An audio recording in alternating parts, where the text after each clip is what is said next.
এটি বাংলাদেশের প্রশাসনিক এবং অর্থনৈতিক ইতিহাসে একটি সত্যিকারের ঐতিহাসিক দিন হিসেবে চিরকাল স্বর্ণাক্ষরে খচিত হয়ে থাকবে। প্রিয় সরকারি চাকরিজীবী ভাই ও বোনেরা, আজকের সকালের আপডেট নিউজে আপনাদের স্বাগত। যারা আমাদের চ্যানেলে নতুন তারা এখনই চ্যানেলটি সাবস্ক্রাইব করুন, আর হ্যাঁ, অবশ্যই কমেন্ট করে জানাবেন আপনারা কে কোন জেলা থেকে আমাদের ভিডিওটি দেখছেন। তবে চলুন কথা না বাড়িয়ে আজকের সর্বশেষ সংবাদটি জেনে নিন। আজ যে যুগান্তকারী ঘোষণাটি এলো, তার জন্য এই খেটে খাওয়া মানুষগুলো বছরের পর বছর ধরে চাতক পাখির মতো অপেক্ষা করেছেন, বুক ভরা স্বপ্ন দেখেছেন এবং নিরলস সংগ্রাম করেছেন। আর আজ অবশেষে সেই দীর্ঘ প্রতীক্ষা, বঞ্চনা আর হতাশার চূড়ান্ত অবসান ঘটল।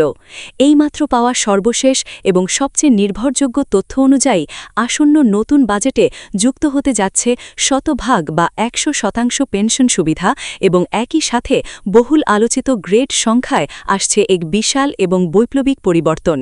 দেশের লাখ লাখ সরকারি চাকরিজীবীদের দীর্ঘদিনের প্রাণের দাবি আজ অক্ষরে অক্ষরে পূরণ হতে চলেছে। কিন্তু সবার মনে এখন একটাই প্রশ্ন, এত দ্রুত এই যুগান্তকারী সিদ্ধান্তের পেছনে আসলে কি ঘটেছে?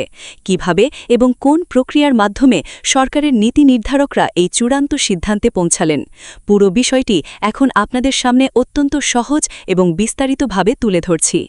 আজ 2 মে প্রধানমন্ত্রী তারেক রহমান সংশ্লিষ্ট সকল পক্ষের সাথে, বিশেষ করে অর্থ মন্ত্রণালয়, জনপ্রশাসন মন্ত্রণালয় এবং পে কমিশনের শীর্ষ কর্মকর্তাদের সাথে দীর্ঘ এবং বিস্তারিত আলাপ আলোচনার পর আজ এই ঐতিহাসিক সিদ্ধান্ত গ্রহণ করেছেন। অর্থ মন্ত্রণালয়ের একাধিক উচ্চপদস্থ এবং বিশ্বস্ত সূত্র সম্পূর্ণ নিশ্চিত করেছেন যে আজকের এই অভাবনীয় ঘোষণাটি বাংলাদেশের সরকারি চাকরিজীবীদের জীবনে একটি নতুন এবং আলোকিত অধ্যায়ের সূচনা করবে। মূল আলোচনায় যাওয়ার আগে এই পুরো বিষয়টা আসলে ঠিক কোথা থেকে এবং কেন শুরু হয়েছিল সেটা একটু গভীরভাবে বুঝে বলা দরকার। 2015 সালে যখন সর্বশেষ পে স্কেল ঘোষণা করা হয়েছিল, তারপর থেকেই মূলত বাংলাদেশের নিম্ন গ্রেডের সরকারি কর্মচারীরা একটি ভয়াবহ এবং অদৃশ্য বৈষম্যের নির্মম শিকার হয়ে আসছিলেন। তাদের সামগ্রিক বেতন কাঠামো এমন এক অদ্ভুত নিয়মে তৈরি হয়েছিল যে উপরের দিকের প্রথম সারির কর্মকর্তারা বেতন বৃদ্ধি এবং অন্যান্য ভাতায় সবচেয়ে বেশি আর্থিক সুবিধা পেতেন, আর একেবারে নিচের দিকের প্রান্তিক কর্মচারীরা থাকতেন চরম অবহেলায় এবং বঞ্চনায়।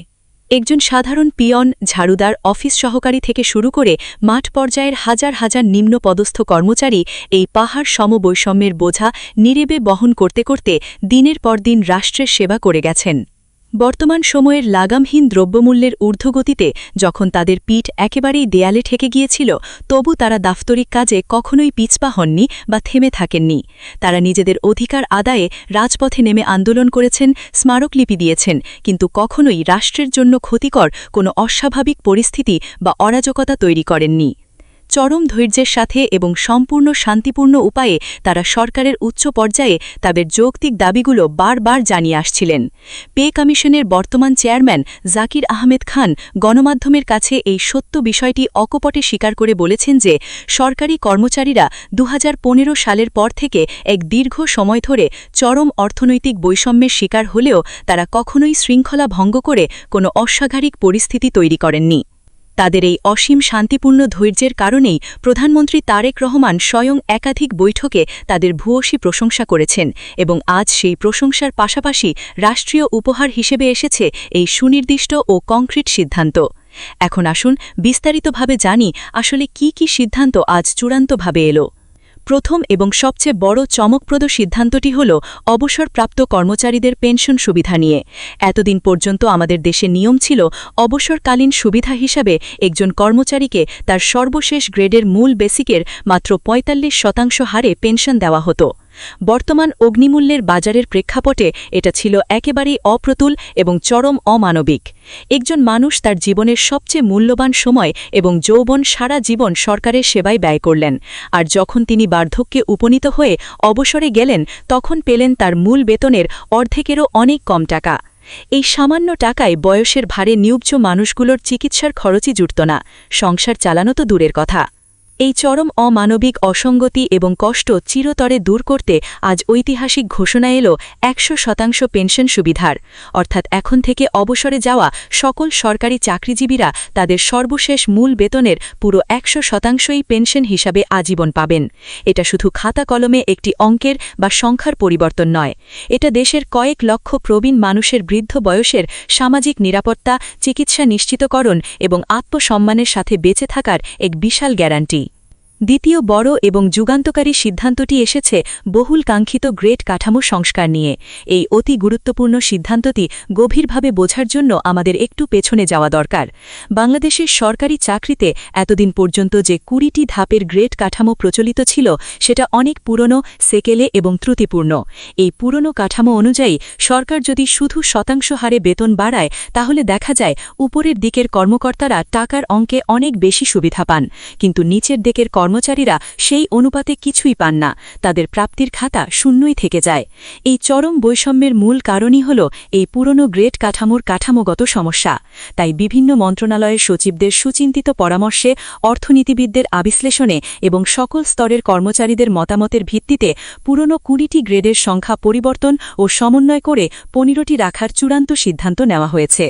এই চমৎকার পরিবর্তনটি এখন নিশ্চিত করবে যে নিচের দিকের কর্মচারীরাও নিচের দিকের কর্মচারীদের মতোই যথাযথ এবং সম্মানজনক আর্থিক সুযোগ পাবেন। মাননীয় অর্থমন্ত্রী আমির খসরু আজ সচিবালয়ে সাংবাদিকদের সাথে আলাপকালে অত্যন্ত স্পষ্টভাবে বলেছেন যে বাংলাদেশের সামগ্রিক অর্থনৈতিক পরিস্থিতি বর্তমানে কিছুটা চ্যালেঞ্জিং এবং চাপের মধ্যে দিয়ে যাচ্ছে। বিশ্ববাজারে চলমান অর্থনৈতিক অস্থিরতা, ডলার সংকট এবং মূল্যস্ফীতির কারণে দেশের সরকারি চাকরিজীবীদের জন্য এত বড় পরিসরে বেতন ও পেনশন বৃদ্ধি করাটা সরকারের জন্য মোটেও সহজ কোনো কাজ নয়। কিন্তু নিম্ন গ্রেডের কর্মচারীদের সীমাহীন কষ্ট, তাদের মানবেতর জীবনযাপন এবং সর্বোপরি তাদের দীর্ঘদিনের ধৈর্যের কথা গভীরভাবে মাথায় রেখে সরকারের শীর্ষ পর্যায় থেকে এই কঠিন এবং সাহসী সিদ্ধান্তটি নেওয়া হয়েছে। তিনি আরও যোগ করেন, এটা শুধু একটি রাজনৈতিক বা নীতিগত সিদ্ধান্ত নয়, এটা মূলত একটি জনকল্যাণমুখী সরকারের গভীর মানবিক দায়িত্ববোধ থেকে নেওয়া একটি যুগান্তকারী পদক্ষেপ। আজকের এই চূড়ান্ত সিদ্ধান্তের পেছনে রয়েছে একটি অত্যন্ত দীর্ঘ, জটিল এবং পরিশ্রমী প্রক্রিয়া। গত কয়েক সপ্তাহ ধরে অর্থ উপদেষ্টা ও পরিকল্পনা উপদেষ্টার সাথে পে কমিশনের একটি অত্যন্ত জোরালো এবং ম্যারাথন বৈঠকের অনুষ্ঠিত হয়েছে। সেই রুদ্ধদ্বার বৈঠকে কর্মচারীদের গ্রেড কমানোর যৌক্তিকতা, বেতন বৃদ্ধির চূড়ান্ত তালিকা, সরকারের অতিরিক্ত ব্যয়ভার সহ অন্যান্য সমস্ত গুরুত্বপূর্ণ বিষয় নিয়ে চুলচেরা এবং বিস্তারিত আলোচনা হয়েছে। খোদ পে কমিশন এবং স্বয়ং প্রধানমন্ত্রী নিজে এই আলোচনায় সরাসরি অংশ নিয়েছেন এবং দিক নির্দেশনা দিয়েছেন। শুধু তাই নয়, প্রধানমন্ত্রী তারেক রহমান এবং অর্থমন্ত্রী আমির খসরুর মধ্যে গণভবনে অভ্যন্তরীণভাবে আরেকটি একান্ত বৈঠক অনুষ্ঠিত হয়েছে। সেখানেই মূলত সরকারি চাকরিজীবীদের গ্রেড ভিত্তিক তালিকা ২০টি থেকে কমিয়ে ১৫টি রাখার বিষয়টি চূড়ান্ত অনুমোদন লাভ করেছে। পে কমিশনের একাধিক নির্ভরযোগ্য সূত্র নিশ্চিত করে জানিয়েছেন যে এই যুগান্তকারী সিদ্ধান্তগুলো নেওয়ার সময় একটি বিশেষ বিষয় নীতি নির্ধারকদের মনে সবচেয়ে বেশি নাড়া দিয়েছে। সেটা হল, যদি অতি দ্রুত নিম্ন গ্রেডের কর্মচারীদের অর্থনৈতিক অবস্থার দৃশ্যমান উন্নতি না হয় তাহলে সরকারি প্রতিষ্ঠানের অভ্যন্তরেই উচ্চপদস্থ ও নিম্ন পদস্থদের মধ্যে এক ধরনের নীরব ক্ষোভ ও বৈষম্য থেকেই যাবে। আর এই ধরনের প্রাতিষ্ঠানিক বৈষম্য যে কোনো দেশের সামগ্রিক অর্থনৈতিক ও প্রশাসনিক উন্নয়নকে মারাত্মকভাবে বাধাগ্রস্ত করে। একটি দেশ তখনই প্রকৃত অর্থের সামনে এগিয়ে যেতে পারে যখন তার প্রশাসনের সকল স্তরের মানুষ, তা সে পিয়ন হোক বা সচিব, সবাই যথাযথ আর্থিক মর্যাদার সাথে জীবনযাপন করতে পারেন।